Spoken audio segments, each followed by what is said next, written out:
29 novembre 2012, s'est tenue à l'ambassade de Suisse, à Paris, une manifestation organisée par l'Association française des anciens élèves des écoles polytechniques fédérales suisses. Bonsoir à tous, monsieur le directeur, cher monsieur Brunner, notre conférencier, il est là, cher monsieur Dehaut, bien bonsoir. Le sujet du jour, demain l'économie sera circulaire ou ne sera pas, animé par Jacques de Groot, ancien élève de l'école polytechnique de Zurich. Erlauben Sie mir, Herr Peter Brunner, der Präsidenten der ETH-Alumni-Vereins, willkommen zu heißen. Ich erinnere so daran, dass wir unsere Studien in Zürich in deutscher Sprache durchgeführt haben. Dies war eine echte Schwierigkeit, die jedoch zu einer wahren Bereicherung geworden ist. Notre futur passe par l'Asie et particulièrement par la Chine. Ce pays est victime de sa pollution galopante, mais il est également le leader mondial du recyclage.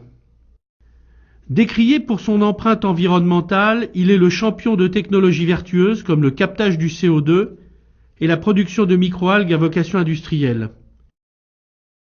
Voilà un clip qui permettra de poser les enjeux et d'ouvrir le débat de ce soir.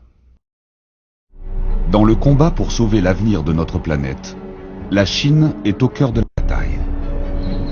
Le plus grand émetteur de gaz à effet de serre affronte un nombre incalculable de désastres écologiques. Depuis peu, la Chine trouve des solutions inventives qui étonnent les autres pays. La Chine place la barre un peu plus haut tous les jours, en termes de vitesse de construction, de quantité, de propreté, d'efficacité. Elle arrive à développer des technologies radicalement nouvelles, en exploitant toutes les voies possibles pour s'attaquer aux problèmes. Ce qui se passe aujourd'hui dans le pays change l'équilibre des pouvoirs au niveau mondial et évitera peut-être la catastrophe climatique.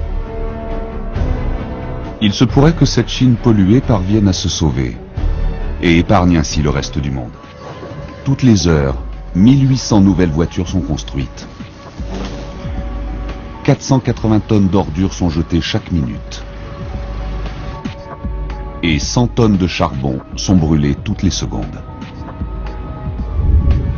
Mais un Chinois moyen utilise à peine un cinquième de l'électricité consommée par un Américain. Si tous les Chinois passaient au style de vie des États-Unis, la note énergétique exploserait.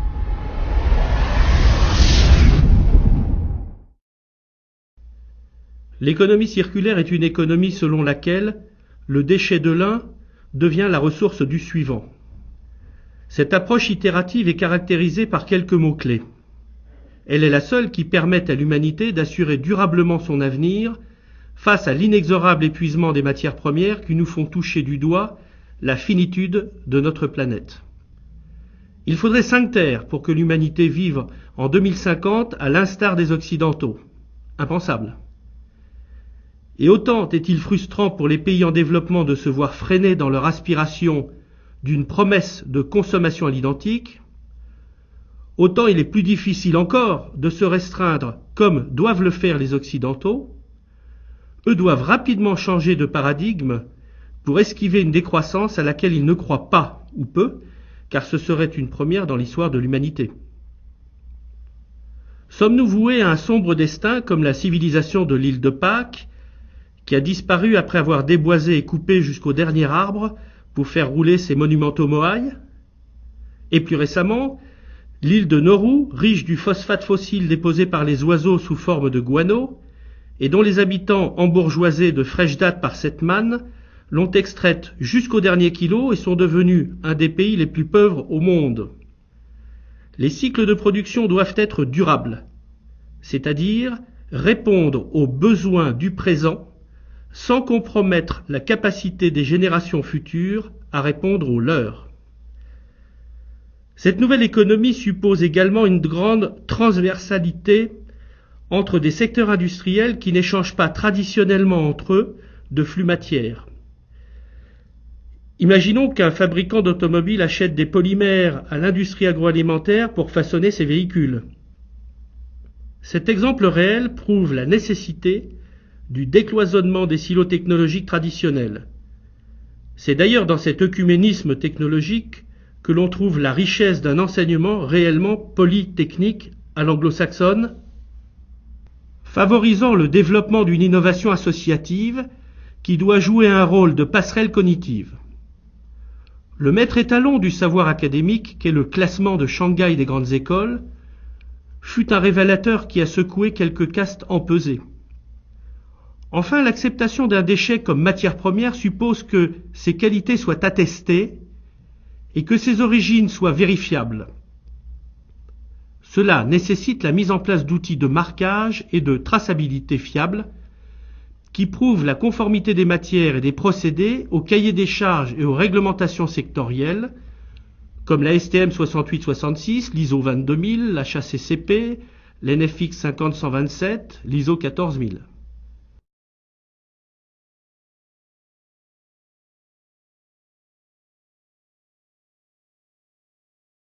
Nous assistons à un empilement de crises liées les unes aux autres.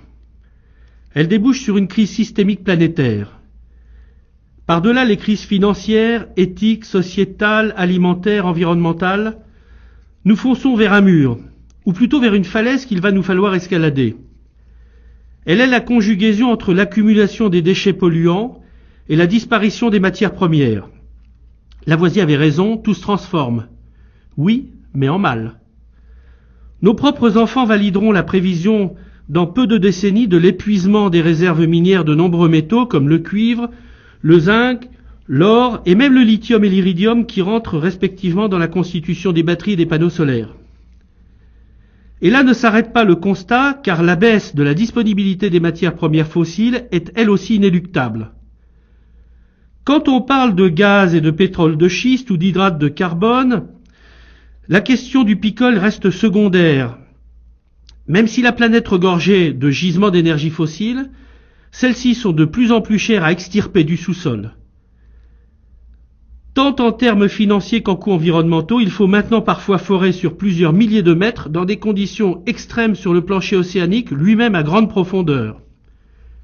On a également ravagé des environnements préservés dans une agitation pionnière pour extraire des schistes bitumineux ou des huiles de gaz et des schistes en Amérique du Nord. Plus grave encore, le CO2 émis. Où le cachera-t-on? Sous le tapis de nos aveuglements égoïstes? On laissera quoi à nos survivants? L'acceptabilité environnementale de ces extractions ne sera pas éternelle si on ne les inscrit pas dans une démarche précautionneuse sur un plan de l'empreinte environnementale et dans une perspective de gestion en aval du CO2 émis. La période récente nous nourrit en catastrophes dont la fréquence s'accélère. La planète a su nous rappeler au Japon, dans le golfe du Mexique, qu'entre elle et l'homme, la lutte est inégale, mais que la manche finale pourrait bien être à son avantage à elle. Autre crise non des moindres, la population mondiale, qui aspire à juste titre à consommer plus de protéines, vit majoritairement dans les villes et à moins de 80 km des côtes. Mais on a vidé les mers. Des bateaux-usines affament les pêcheurs côtiers traditionnels, les stocks halieutiques ont considérablement baissé, contraignant à racler le fond des mers et les poissons à croissance lente qui s'y nichent. Et pour finir, on a fait grossir les gyres, maintenant des continents de déchets plastiques au centre des océans, et leurs micro- et nanofragments se conjuguent avec les métaux lourds qui non seulement piègent les oiseaux marins, mais sourcent en toxines l'amont de notre propre chaîne alimentaire. Sur Terre, ce n'est guère mieux. Les ruminants émettent autant de gaz à effet de serre que les automobiles, et vu sous cet angle, mieux vaut manger du cheval. Et l'on concurrence la production d'aliments en fabriquant des biocarburants et des bioplastiques issus de cultures industrielles. Paul Crutzen, prix Nobel de chimie en 1995, a démontré que ces biocarburants de première génération sont plus négatifs sur l'effet de serre que l'utilisation du pétrole lui-même, en termes d'analyse du cycle de vie du fait du relargage dans l'atmosphère des oxydes d'azote, qui sont 300 fois l'équivalent du CO2. Jean Ziegler, membre du comité consultatif du Conseil des droits de l'homme des Nations Unies, a même qualifié ces productions de crimes contre l'humanité. Les générations qui nous suivront, seules, pourront dire si ces propos étaient outranciers ou dramatiquement ajustés. Reconnaissons toutefois leur rôle aux industriels innovants, défricheurs de ces nouvelles voies, qui semblent les mieux placés pour faire migrer leurs procédés vers des voies plus durables et conjugueront de façon complémentaire les différentes générations de biosynthèse. En plus de la guerre menée contre nos réservoirs de biodiversité que constituent les forêts primaires, on a considérablement dégradé les sols fertiles par une agriculture intensive. On utilise massivement des produits chimiques phytosanitaires, on omet de restituer au complexe humide des sols la matière organique prélevée. Ceux-ci rougissent et se lattérisent. Les ex-terres agricoles, devenues stériles, se ravinent.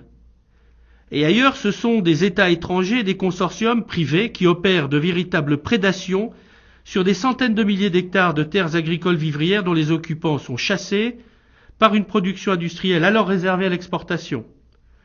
Quand dans ce siècle nous serons 10 milliards d'humains, ces populations locales seront non seulement carencées en protéines, mais elles auront faim. On pourra alors s'interroger sur la pérennité de ces arrangements.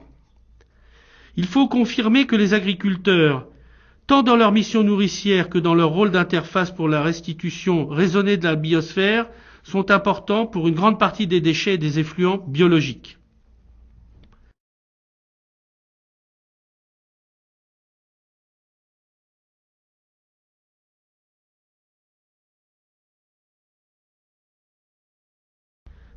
La crise environnementale est invraisemblablement complexe à modéliser et à prévoir. Quand on sait que les plus gros ordinateurs au monde ont du mal à prévoir une météo à plus de quelques semaines, malgré des données linéaires. La modélisation de l'environnement à l'échelle planétaire et sur le long terme en est une autre affaire. Il suffit d'écouter les thèses et antithèses de certains climato-savants qui détricotent les prémices de référence pour se persuader qu'il vaut mieux réserver notre énergie créatrice à déployer des solutions rapidement applicables que de participer à entretenir un doute suicidaire.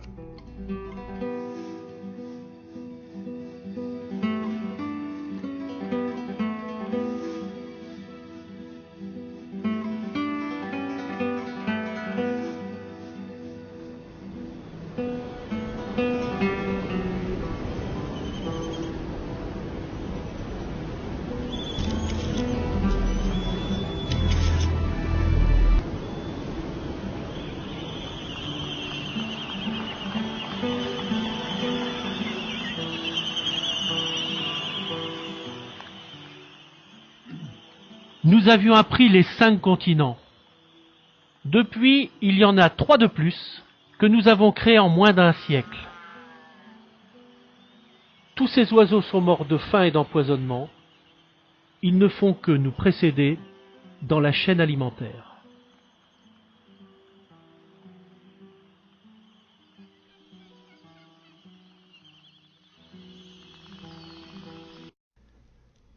Si l'on fait le choix de substituer au pétrole la production de biocarburants ou de biopolymères de 3e génération, c'est-à-dire issus de micro-organismes autotrophes, les microalgues, on constate une inversion des boucles de rétroaction négatives et la possibilité de mise en place d'un schéma vertueux et réellement soutenable. Mais au-delà de la maîtrise des points critiques touchant aux grands défis qui nous sont soumis, il y a un véritable foisonnement de bonnes raisons de mettre en place ce type de production. Pour s'en convaincre, il suffit de découvrir la longue liste des effets bénéfiques d'une telle mise en œuvre. Ils impactent de façon positive, directement ou indirectement, la production d'énergie, la gestion de l'eau potable, la production d'aliments, la préservation des gisements halieutiques, les changements climatiques, les termes des échanges nord-sud, le bien-être des pays en développement, les maîtrises migratoires par sédentarisation locale.